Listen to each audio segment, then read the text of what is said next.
Hi there, this is Janet Gershensiegel, and I'm the Lonely Writer. This is serious social media help for the independent author, who is defined as the author who does not yet have an agent. I'm a master's degree candidate at Quinnipiac University. This is my capstone project. Today I'm going to be talking about your elevator pitch, particularly in reference to an independent author. Now we know that an elevator pitch is generally the kinds of things that the eager young sales assistant says in order to try to impress the big boss between floors, or maybe it's for a job seeker, but there's a bit more to it than that when you're a writer. For a writer, a verbal elevator pitch is when someone turns to you, perhaps at a party, and says, "You're an author. What's your book about?"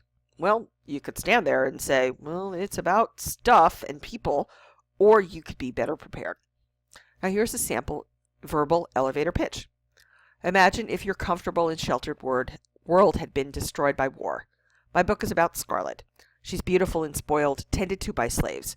When the Civil War breaks out, her world ends, but she might just be a survivor after all. In less than 50 words, the person who asked you the question has the basic plot, knows the name of the heroine, and has a reason to want to know more. Now, you might think it sounds artificial, but it's going to keep getting better every time you do it. Every time you do this, it's going to keep sounding more natural, and you're going to spin it and make it a little bit better and a little bit more personal for yourself. So you need to practice when you do a verbal elevator pitch. Now, for a written one, these are a little different, and they can and should be longer. Now, even if you're known for writing these big, sweeping, epic sagas, such as Gone with the Wind is, you should still write some short stories, and they can be in your universe or not.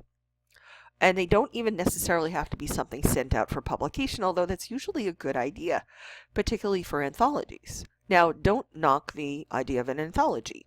It's exactly how lots of people get started, and in fact, there's lots of publishers who will make calls out, who will put these calls out for anthologies, for works in them, because they're looking for the next authors that they want in their stable of writers, and they want to kind of get to know you. So just as you're going to be trying to promote yourself and market yourself to people who are interested in your work by giving them a small slice of what you can do the exact same thing with a publishing house. This is a way to get a published credit. You impress the publisher, and there's a win-win for you right there. Now, a written elevator pitch is all about you being respectful of a potential reader's time and interest level. So let's say you're still at this party and you've gotten past your verbal elevator pitch and somebody says, "Yeah, that's really interesting. Can you point me to some of your work?" If they want to read a sampling of your work, please just point them to a short story.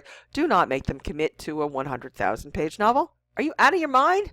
You are being unfair to them. It's a lot like avoiding dating a stranger and then just skipping straight to a marriage proposal. It might work out, but the chances are not that good. Now here's a quick pep talk for you if you don't mind.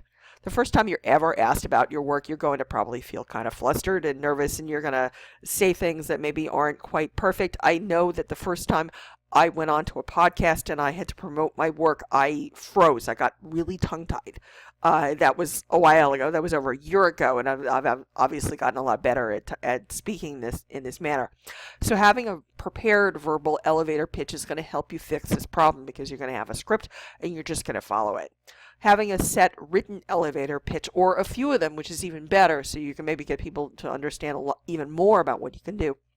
This is also helpful because a curious reader, like I said, they might very well want to see a sample of your work after they get your verbal pitch. So if you can give this person a means of checking your work out without making them commit, without getting down on your knees and asking them to marry you, basically, then this is going to be better all around, and that's how you're going to build a readership and a continuing readership as you continue to respect your reader's time and interest level.